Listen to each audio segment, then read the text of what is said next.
Want to hear something annoying?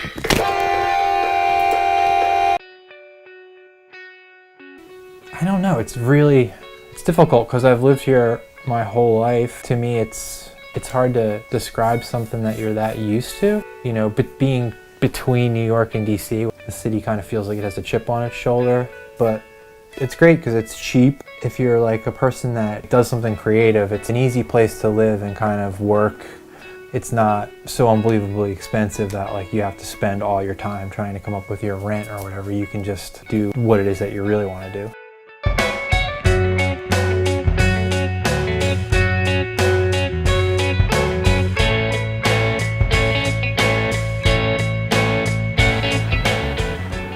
There's nothing on them yet, but I might just like the colors.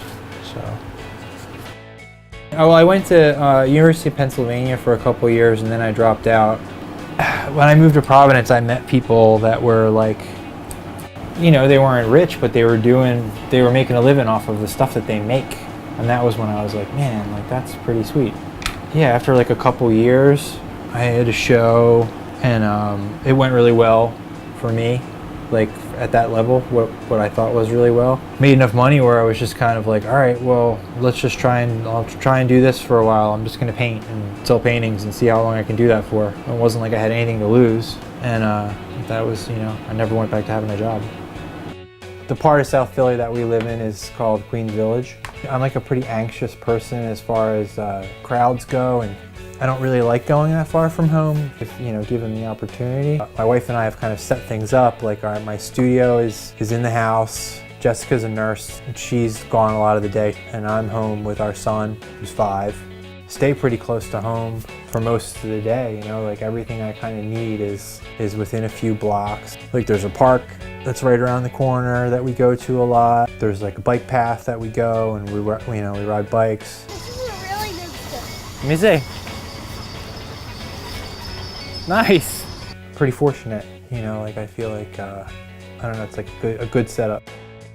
The late 70s, their neighborhood was starting to gentrify, and this was an abandoned plot of land, and so the neighbors just kind of started gardening here. The guy who actually owned the land thought, ooh, I could make a lot of money if I sell this land. Turned out the guy who owned the land had been not paying the taxes on the property for many years, and they were able to get the city of Philadelphia to grant the land over to what's called the Neighborhood Garden Trust, which is part of the Pennsylvania Horticultural Society. So the land is protected, and we kind of run the show. Now we're in here. So the thing that I think it's the coolest about it is that it's not like the one shoe is like the mirror image of the other shoe, like the two are different. So the 86 is, I guess, the first year of Etnies. That was when they started. So, and then pretty much, I mean, it's a mix of, you know, a lot of the icons that I use all the time on my paintings, and then there's no straight up like formula as far as like, oh, this means this or this means that. Like to me, like each little icon or character or stuff has like a couple different sort of meanings. The simplest way to look at it is kind of like, Dear Diary, today I felt like a good dad. Dear Diary, today I felt like a piece of garbage. Whatever's going on in my head that day, put down, and then for me it's helpful to be able to look back and be like, oh, I was thinking about this at this time, you know?